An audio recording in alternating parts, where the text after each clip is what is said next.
जिस तेजा मंदिर में बैठ के ये प्रेस कॉन्फ्रेंस कर रहे थे साहब, वो किसी एक समाज की राजनीति का अड्डा नहीं है, वो हमारे आस्था का केंद्र है। आप वहां बैठ के जाट समाज आज राजपूत समाज के विरुद्ध एक सभा करता है, शर्म आनी चाहिए। उस मंदिर की कमेटी को शर्म आनी चाहिए जिन्होंने उनको वो स्थान उपलब्ध कराया। तो साहब ऐसी गलती कर मत देना।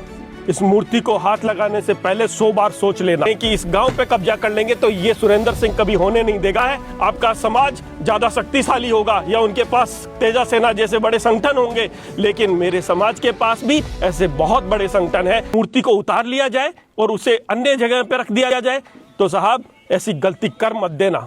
इस मूर्ति को हाथ लगाने से पहले 100 बार सोच लेना, क्योंकि ये मूर्ति सुरेंद्र सिंह ने नहीं लगाई है। छाती ठोक के कह रहा हूं, समाज ने लगाई है और समाज की मूर्ति पे आंच आई तो ये समस्त समाज जवाब देगा। सुरेंद्र सिंह हो सकता है अकेला हो, लेकिन समाज की ताकत अकेली नहीं है। आज जकी प्रेस कॉन्फ्रेंस करी है सांगड़िया कमाई ने तेजा सेना और थे जगह इंटरव्यू में कियो कि बीएल जगह रणवा जी है और बड़े सर है और हरिराम रणवा है बे मन सहमति दी ही बिग बाद में चबूतरो मन बतायो जबकि गड्डी कह रहा है और बिग जगह छोड़कर बिग बाद में मूर्ति लगाई है। बिल्कुल, जबकि बे ये आरोपों बे नकार रहा है कि बिल्कुल बे सरपंच जी है जगह सिर्फ और सिर्फ आपकी पर्सनल तौर पर पूरी जो भी वो काम करियो आपके व्यक्तिगत सोच का आधार पर करियो है। मारो यान की कोई परमिशन को नहीं ली गई। सर्वप्रथम आप सबका सामी की इस धरा पे स्वागत है। और आज जो ये कॉन्फ्रेंस की गई है, ये कॉन्फ्रेंस तेजा सेना के बैनर तले की गई है। मुझे तो बड़ा अचंभा हुआ ये आज सारी चीज़ें देख के और सुन के कि मेरे जो अभिभावक हैं, जो पार्टी में मेरे बड़े हैं, चाहे वो हरिराम जी हैं, चाहे मेरे गुरुजी हैं श्री आदरणीय हरिराम जी और अपने बीएल रणवा जी साहब, आप दोनों मेरे लिए आदरणीय हैं, मेरे अभिभावक हैं इस क्षेत्र में। आपको एक बैनर की आवश्यकता पड़ रही है, तेजा सेना के बैनर की। मुझे बड़ी हैरानी हुई इस चीज़ की, क्योंकि आप मेरे बड़े हैं। आप चाहते तो मेरे पास यहाँ घर पे आके या मुझे अपने घर पे बुला के एक समझौते की बात कर सकते थे कि इसको इस तरीके से डाइल्यूट करके इस मैटर को ख़त्म किया जाए, लेकिन तेजा सेना का बैनर उन्हें लेना पड़ा। ये मेरे लिए बड़ी अफसोसजनक बात है, क्योंकि मेरे पास भी समाज के बड़े बड़े संगठनों के फ़ोन आ रहे हैं, कई सेनाएं हैं, कई संघ हैं, कई संगठन हैं, लेकिन मैंने सबको मना किया कि ये हमारे गांव का व्यक्तिगत मामला है, हम इसे बैठ के स्वयं सुलझा लेंगे। लेकिन आज किसी संगठन के बैनर तले मेरे बड़े अभिभावक को बैठना पड़ा। ये मेरे लिए थोड़ी सी कमजोरी वाली मुझे उनके लिए बात दिखी। बात आती है उनके इस वक्तव्य की कि हम लोगों ने यहाँ पर नहीं आए या हमारा कोई समझौता नहीं हुआ, तो मैं इसे सिरे से नकारता हूं। सोशल मीडिया पे उनकी वीडियो क्लिप्स वायरल हैं, आप खुद जाके उनके पेजेस पे देख सकते हैं या उनके समर्थकों के पेजेस पे देख सकते हैं। वो पिछले 3 महीने में यहाँ पे लगभग 4 बार आ चुके हैं और चारों बार के वीडियोस लाइव वायरल हो चुके हैं। इसलिए मुझे ये कहने की कतई कोई आवश्यकता नहीं है कि उन्होंने क्या बताया और क्या नहीं बताया। हाँ, अगर मैं अकेला उनसे ये समझौता करता तो हो सकता है कि आप मुझे झूठा साबित कर देते, लेकिन साहब आप शायद ये बात भूल गए कि जिस दिन आप इस समझौते की बात कर रहे थे, उस दिन मेरे गांव के ये 5 मौजूद व्यक्ति भी वहीं मौजूद थे। इनकी उम्र 50 साल से ऊपर है साहब। तो मैं आपसे निवेदन करता हूं कि ये 50 साल के व्यक्ति शायद झूठ तो नहीं बोलेंगे। और इन्होंने ये जो बात कही थी, ये बड़े माध्यम की बात है कि आप यहाँ पधारे थे और आप जब अक्टूबर महीने में यहाँ आए थे, तब आपने स्वयं ये कहा था कि हम दोनों भाई आज पहली बार इस सामी की धरती पर आए हैं और इसके लिए सुरेंद्र सिंह जी का हम धन्यवाद देते हैं। ये हमारे समाज के जामवंत हैं जिन्होंने हमें जगाया है। हमें तो पता ही नहीं था कि हमारे रणवा परिवार की यहाँ पर कुछ पुराने यहाँ पे इतिहास भी है क्या। तो जो व्यक्ति अपने जीवन के 60-65 वर्ष पूर्ण करने के बाद में पहली बार हमारे गांव की पहाड़ी पे आए हों और बाद में उनको ये जानकारी मिली हो, तो मुझे ऐसा नहीं लगता इतने शिक्षित व्यक्तियों को भी अपने इतिहास की जानकारी 65 वर्ष की आयु पूर्ण करने के बाद हुई होगी। और आज मैं उनसे ये सवाल पूछता हूं कि उनके परिवार से कितने लोग यहाँ जात जड़ूले चढ़ाने के लिए इस सामी गांव की पहाड़ी पे आए हैं। हमारे यहाँ जो रणवा परिवार है, एक रणवा परिवार सामी में है, अगर वो उसने भी अपने जीवन में कभी यहाँ जात जड़ूले चढ़ाए हों तो इस पूरे गांव के 5000 लोगों से पूछ लीजिए। ऐसी कहानियां, ये बातें, मैं सम्मान करता हूं इतिहास का। मैं खुद हर इतिहास की बात को एक एक करके आपके सामने रख सकता हूं और मैंने ही उन्हें सारी बातों की बताई थी। इसके लिए मैं खुद वापस आपको कह रहा हूं, बिल्कुल मैंने उन्हें जानकारी दी थी, क्योंकि मुझे जो अपने लोगों से जानकारी मिली मुझे जो किताबों से जानकारी मिली मैंने उन्हें साझा की, क्योंकि मैं अपने गांव के टूरिज्म को बढ़ाना चाहता हूं। इसलिए मैंने उन्हें बताया कि आप यहाँ से, इस गांव से कि बहुत प्रकार के समाजों का, बहुत प्रकार की गोत्रों का यहाँ से निकास हुआ है, इसमें कोई बुराई नहीं है। और वो आज जैसे मान लेते हैं कि जो शेखावत वंश है वो अगर मान लीजिए कि खंडेला से निकला है, या आज से 2000 वर्ष पहले वो कन्नौज से आए हैं, तो आज क्या वो कन्नौज में जाके वापस वहाँ कह सकते हैं कि आप खाली करो कन्नौज को, ये तो हमारा है? साहब, ये जो बातें होती है वो ऐतिहासिक बातें इतिहास को जीवित रख के प्रेरणा लेके आगे बढ़ने के लिए होती है, ना कि अपना कब्जा या दावा करने के लिए। मैं आपसे हाथ जोड़ के निवेदन करता हूं, इन बातों में कुछ नहीं रखा है। इतिहास की दृष्टि से अगर आप देखेंगे तो हम आपके साथ हैं, लेकिन आप पॉलिटिकल पावर दिखा के अगर हमें ये दिखाना चाहते हैं कि इस गांव पे कब्जा कर लेंगे, तो ये सुरेंद्र सिंह कभी होने नहीं देगा। आपका जो मान सम्मान है वो इसलिए है क्योंकि आप हमारे घर के बड़े हैं, अभिभावक हैं। मैं हाथ जोड़ के आपसे विनम्र निवेदन करता हूं, मेरे गांव में राजनीति का अखाड़ा मत बनाइए।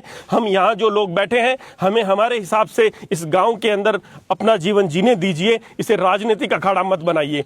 मेरे गांव से आज आपको मैं बताना चाहता हूं, इस प्रेस कॉन्फ्रेंस जिसकी आगाज सोशल मीडिया पे ऐसे किया गया था जैसे 10, 20, 50 हजार लोग आएंगे, वहां मुश्किल से 200 लोग पहुंचे थे। और उन 200-300 लोगों में से मेरे हिसाब से, जहां तक मुझे जानकारी मिली है, मात्र 13 लोग हमारे गांव से गए थे।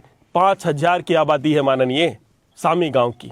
5000 की आबादी में से अगर 13 लोग आपकी इस मीटिंग में जाते हैं, तो बहुमत और लोकतंत्र की परिभाषा मुझे बताने की किसी को आवश्यकता नहीं है। और मैंने जो कार्य किया है वो पूर्णतः लोकतंत्र की परिभाषा के अनुरूप किया है। हो सकता है आपकी पहुंच बड़ी हो सकता है आपकी जानकारियां अधिक हो, लेकिन मैं अपनी बातों पे, अपने सिद्धांतों पे अटल हूं।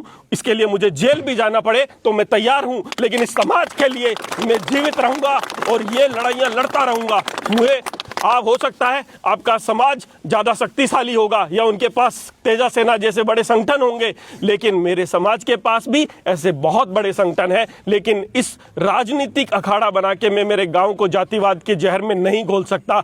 इसलिए आपसे आज निवेदन कर रहा हूं, हमें हमारे जीवन में शांति से जीने दीजिए। आप सीकर और जयपुर वाले तो कल चले जाएंगे साहब ये प्रेस कॉन्फ्रेंस करके, लेकिन हमें सबको यहाँ इसी जाजम पे, इसी गांव के चौपाल में जीवन काटना है।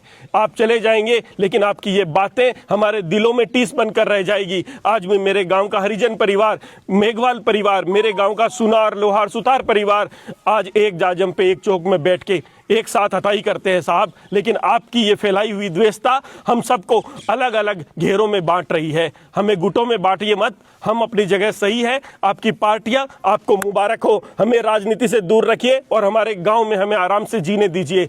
आपकी जो सारी बातें हैं, आप एक बहुत बड़ा, इस राजस्थान का, इस हिंदुस्तान का समाज इस मूर्ति के पीछे खड़ा है, और आप जिस तरह का वक्तव्य देके वहां से गए हैं, सफाई देना आसान है साहब, काम करना बहुत मुश्किल है। ये जमीन पार्क के रूप में कटाई गई थी, इस बात का आप भी समर्थन करते हैं, मैं भी समर्थन करता हूं। तो मैंने जो कार्य किया है वो पार्क कटाने का कार्य किया है। अब उसके अंदर अगर 400 साल पुराना कोई शेखा जी का देवरा है, तो उस देवरे पे मूर्ति लगाना समाज की जिम्मेदारी थी और समाज ने लगाई है। हमने इस मूर्ति को, अकेला कोई सुरेंद्र सिंह की मूर्ति नहीं है, इस धोद के एक एक घर से 100-100 रुपए का चंदा लेके लगाई गई चीज है। और इस धोद के एक एक घर को जवाब देना पड़ेगा इन्हें आने वाले समय में। इन नेताओं को जो आज ये प्रेस कॉन्फ्रेंस कर रहे हैं, अगर मूर्ति पे आंच आई तो इसका जवाब ये जनता देगी आने वाले समय में।